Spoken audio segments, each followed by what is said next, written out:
Anota los dos. Esos tiros libres han sido fundamentales, Sixto. Ha decidido el partido. Aunque anoten, no les va a servir de mucho. No tienen ninguna opción de remontar. Lo veo mal. Le sacan demasiados puntos. Y le toca a Detroit. Ganan por 11 puntos. Es su mayor distancia con el rival en este partido. Freck, defendido por Ellington. Pitan falta en el lanzamiento. Conceden 2 tiros libres por el contacto. El primer tiro libre entra. So, fellas, let's tighten up, all right? Let's get a stop on this one.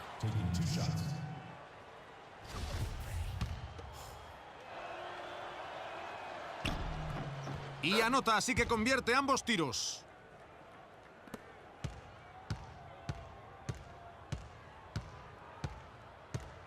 Aquí tenemos a Larkin. Tiro desde el ala. Falla tras pegar en la parte izquierda del aro. Y los Pistons se llevan este partido. Y al final, victoria cómoda en un ambiente muy hostil. Sí, sabes que fuera de casa nunca es fácil, pero esta noche no han tenido muchos problemas. Y aquí terminamos. Con ustedes hemos estado Antonio.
What a life, eh, freak?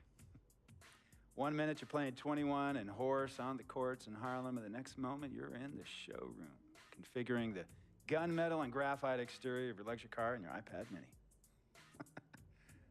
Oh, I bet you get a crazy crowd when you drive that car around the block in the old neighborhood, huh? Yeah, I'm living the dream. Bad pandemonium.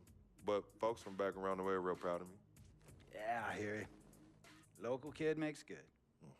You know, it kind of reminds me of when I took my tech stock public and I rang the New York Stock Exchange bell and my mom's friends called her up and said, "Maggie, is that your son on Bloomberg News this morning ringing the bell?" And my mom says, "Yes, sirree, Bob, it was him." That was a great moment, freak. And you know, our lives are like a pearl necklace of great moments, all strung together with the finest silk thread of memories. And we have to be very careful how we cultivate those pearls and we thread that necklace. Does this meeting by any chance have to do with Vic Van Leer? I grew up in the burbs, freak. I wasn't poor, upper middle class, comfortable. My daddy worked as an accountant for one of the largest insurance firms in the country. Smart with his money. Mom didn't have to work. I went to boarding school. And my dad died of a heart attack when I was a freshman at MIT. I was a movie geek, wanted to be a civil engineer, but I made my fortune by becoming a hybrid of both those interests. My dad didn't want me to be an accountant. Oh, listen to this. My best friend was a guy named Isidore. Yeah, we called him Izzy. He was one of the smartest human beings I have ever met in my life. I mean, Izzy was taking second-year college calculus courses as a high school sophomore, right? Straight A student, full ride to MIT. Izzy had the world at his fingertips. But he was always looking for trouble, and trouble found him. He ran with the wrong crowd. And when we got to MIT, he got this great job working for a financial consulting firm in Boston. But every weekend, he would fly to Vegas. You see, Izzy had a system for counting cards in Vegas that had the big casinos on the strip. Oh, stymied.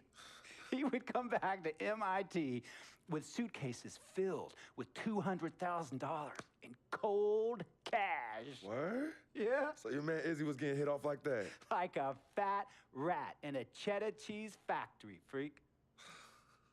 Okay, so what happened to this dude Izzy? Because he's dope. No, not dope. Dead. After he'd been missing for 3 weeks, the Nevada State Police never found hide nor hair of Isidore.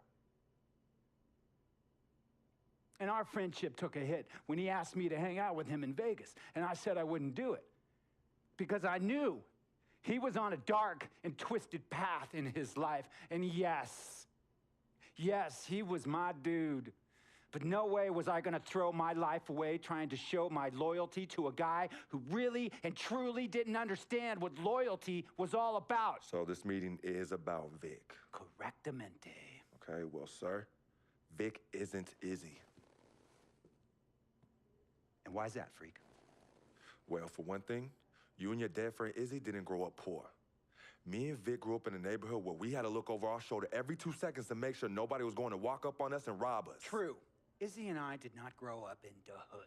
But we, like you, thankfully grew up in a 2-parent household. But even that wasn't enough for Izzy. He wasn't satisfied. He was always looking for a 5-alarm fire when he already had the warmth and comfort of a loving family. This is not about class warfare, freak. This is about the consequences of making bad choices and risking it all when you feel like you have nothing to lose. Vic is like a brother to me, sir. But you shouldn't be Brother Vic's keeper, freak.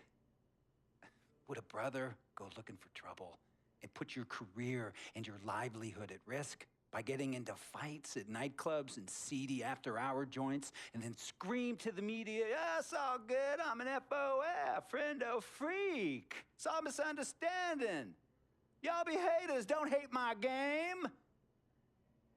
I don't think a brother would do that to someone they really cared about, but a guy who looked at you like a meal ticket would. No. See, you don't understand Vic. Really? I don't understand. No.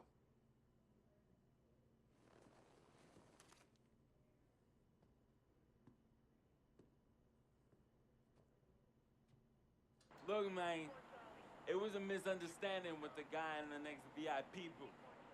His honey started flirting with me, so naturally I started flirting back. Next thing I know, Captain Cornball's off my grill piece beefing. Next thing he know, he got a 2-piece and a biscuit on his left eye. Hey, I don't know who hit him, and it damn sure wasn't me. Hey, Captain Cornball's mad because I'm an FOF, friend of freak. Hey, but check this out though. He needs to train that hottie before he leave the house though. Yo, he's hotties ain't loyal, man. What's there to understand? Are you freaking blind? You know, I just want to know, how much did you pay your lawyers to make all this go away? Almost $100,000. Excuse me, son, I'm sorry, I couldn't hear you. I said I paid almost $100,000. Exactly. And if you keep riding shotgun with Vic, you're gonna go broke. Quick, fast, and in a hurry. Look, Vic is my friend, and I grew up with him. How many times I gotta tell you, sir? Freak, this is not a request. I am not asking you to do this. I am telling you to do this. And the first order of business is that Mr. Vic Van Leer is banned from traveling with you on the road. Vic is banned from the locker room. And Vic is banned from this arena. And if I catch this guy, Vic, in or anywhere near the facilities, Mr. Vic Van Leer will be arrested for trespassing. Are you serious, sir? Brother, I'm as serious as cancer. We all know that can be deadly. You know, when me and Vic were kids, playing summer tournaments at the Dome, we always imagined making it to the pros, right? And after the crowds left, just a street light was on the court, like 11:30, 12 midnight, even 1 in the morning sometimes. We used to practice player introductions, running on the court, giving dap, high-fiving the teammates. Vic, he would act as an announcer.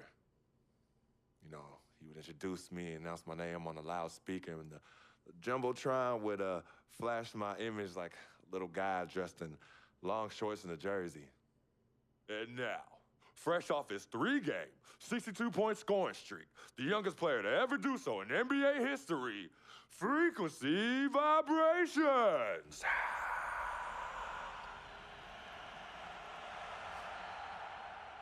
So me and Vic would sit in those empty bleachers at the Dome and dream like nobody's business. And now I'm living a dream. For real. And in so many ways, Vic was part of that. Please, listen to me.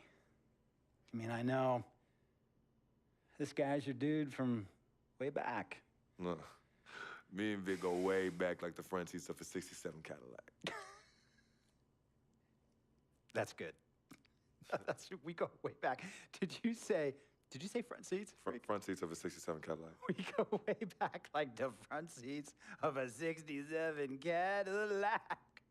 Well, do you have any crickets?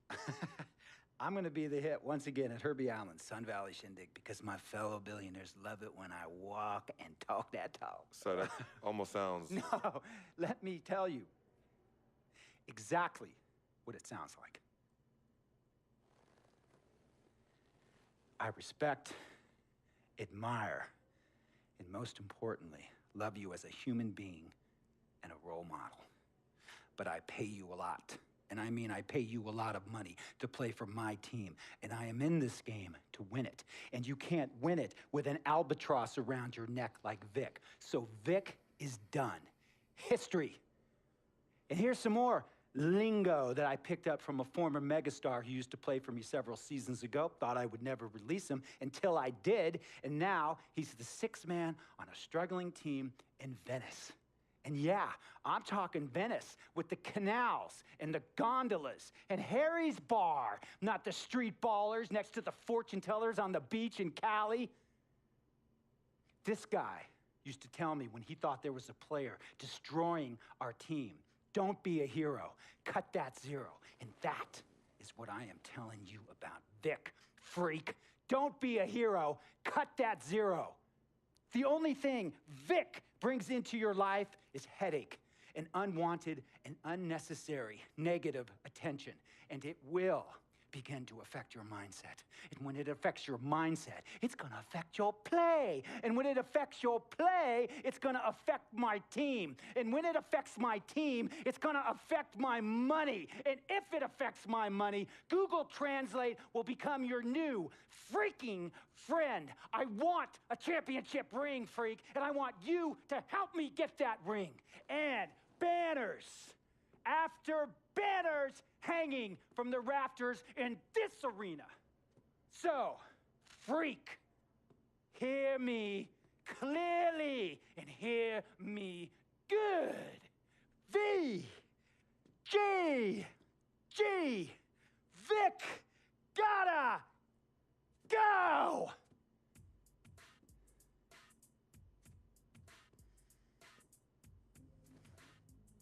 Handle your business. And remember, that contract you signed contains a morality clause, a very important clause that revolves around your conduct on and off the court, and how it can negatively impact my team. Now, I don't want you to have to learn Italian or Croatian as a second language. And hey, playing pro ball overseas, there's nothing wrong with that. But the arenas are nothing like this, nor will the money be the same. And on top of all of that, this is the US of A, the greatest freaking country in the world. Ask yourself, is Vic worth all that?